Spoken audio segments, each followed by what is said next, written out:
Gremlins! Today I'm redrawing the final image in my old 8th grade art series of fantasy creatures. This image is of two griffins in a canyon, one in the foreground flying, and one in the background watching over a nest of eggs. This was the last image I finished during that project. It is also the worst. I mean, look at it. Look at the claws, they are identical, copy-pasted, both right claws. Look at the head, why is it so round? Look at the back legs, they are just standing there, mid-air. And the griffin in the background? What is wrong with it? Even the background is bad, it's just PNGs of rock cut out in the shape of a canyon. So anyway, there's a lot I need to fix. I started by finding a lot of reference images of lions, specifically lions jumping in mid-air, and eagles both in flight and sitting, and canyons. After creating a very rough sketch to figure out where each element will be, I began to redraw the foreground griffin. Previously, I had no grasp of animal anatomy. The lion legs were traced from an image, but the eagle head, claws, and wings were completely freehand, and you can tell. In the redraw, I drew on several reference images of eagle heads to create my eagle head, which rather than being round and on top of a neck, is fairly pointed and aerodynamic, facing forward rather than up and forward. In the new version, the wings are based on the positions of the wings in one specific reference image, since I don't really understand how wing anatomy works. In the original image, the wing shape is very bad and would not keep a griffin airborne, but they are also very detailed, with each feather copy-pasted from one feather I drew in a lot of detail. In the redraw, the wing shape is based on real wings, but the feathers are suggested with some outlines rather than drawn in detail. One of the many problems in the original image is the harsh line between feathered front and furry hindquarters. I tried to make the transition between the griffin halves a lot smoother, feathers blending into fur in a less even line. It also helps that I made the feathers and fur closer in color than the original image. Redrawing the claws proved complicated, because eagle claws are on the bottom half of an eagle, but on a griffin they are on the front half. I ended up making the claws look like an eagle's claws, pointing the same direction for swooping down on prey, but positioned further forward on the body. The legs are also longer to balance with the length of the lion-like hind legs. Speaking of the lion's hind legs, those were also a little difficult for me, not because they are particularly complicated, but because the reference images I was using were difficult to understand, and I kept redrawing where the leg ends and the paws begin, and where the joints are. I hope I got it right, but I'm not confident, so maybe focus more on the front half of the griffin than the back. When I'd finished redrawing the foreground griffin, I began to redraw their partner, who's watching over their eggs. I once again used reference images of eagles and lions to figure out the anatomy and positioning of this griffin. They are lying down with their head up and alert, much like a lion lounging in the shade. Their wings are folded down their back, and their claws are tucked under their body, although I redrew those claws a few times before landing on that position. I decided that griffin nests would look very much like eagle nests, but built on the ground rather than in trees. Therefore, these griffins' two stone-like eggs are nestled in a carefully constructed pile of sticks on the plateau of a canyon. Like my previous redraws of this art project, I don't aim for realism like I did as a middle schooler. I like my style of using detail and shading, but both in black and sometimes colored outlines, and I stuck with that for this image. To add extra detail, I used a pale brush to suggest feathers in the wings, head, and torso, as well as later adding a rough scale pattern to the claws, and using a hair texture brush to shade the lion half of the griffin. Just after finishing the outlines, when I had colored the beaks and nothing else, I realized that in the original image, the foreground griffin has a chunk of meat in their beak. I quickly gave the new and improved griffin evidence of a kill as well.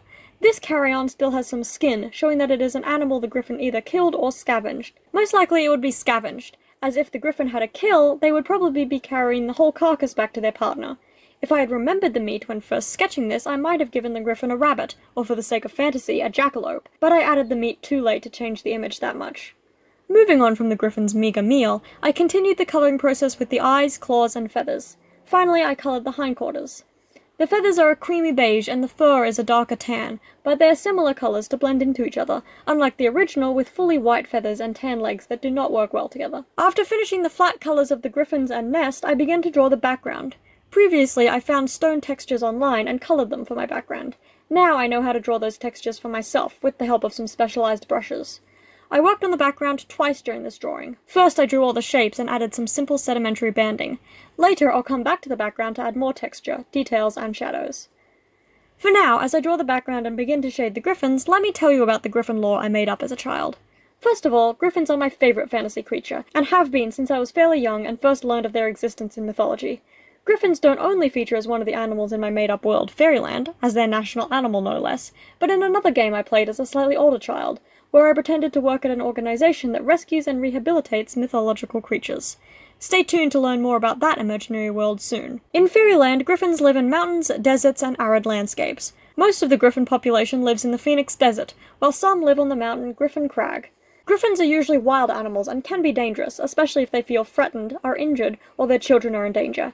However, they are usually kind to fairies, and many fairies are able to ride griffins or even domesticate them. Unfertilized griffin eggs are eaten in fairyland, although not as widely consumed as phoenix eggs. Griffin chicks are very vulnerable, so both parents are involved in the entire raising of their young, taking turns gathering food and caring for the babies. Griffins do not mature until they are 10 years old, although for the later few years they are able to help in the hunting and raising of their younger siblings, before leaving their parents to find their own territories and mates. Griffins mate for life and live up to 50 years in the wild. In captivity, griffins have been known to live as long as 70. Back to the drawing I've been creating this whole time. I've shaded the griffins in a way that I hope makes it clear that the sun is bright and the shadows are dark. Shading the wings took a while, as I added more details to the feathers during the process. One wing, because of its angle compared to the light, is in shadow, while the other is fully lit. The feathers on the body also all have highlights and shadows around them to make the griffin look fluffy and huggable. In a less fluffy and huggable detail, I added blood splatter to the griffin's beak from collecting the meat they are bringing to their partner. In my personal lore, I decided that griffin eggs appear very stone-like. They have thick shells which grow thinner as the chicks get closer to hatching, as a defense against predators. Their rough, stone-like texture is also a defense, camouflaging eggs if something happens to the parent. While chicks don't often survive with a single parent, it isn't unheard of. When there isn't someone to look after the eggs or babies when their remaining parent hunts for food, the parent may either almost starve themselves to be near their chicks, or hide their chicks when they leave. With that, and one more layer of shading, dark blue to contrast the orange environment and warm sunlight, the griffins are done. I finished this image by adding more detail and shadow into the background, starting by adding shadow on the plateau from the sitting griffin, the cacti and grass around them, and the nest. I then spent a while adding shadows to each large section of rock, then detailing the rock to add more rock-like texture to the bands of sediment visible from years of erosion. I finished the image with some yellow light streaming down from the left of the image, and here is the result.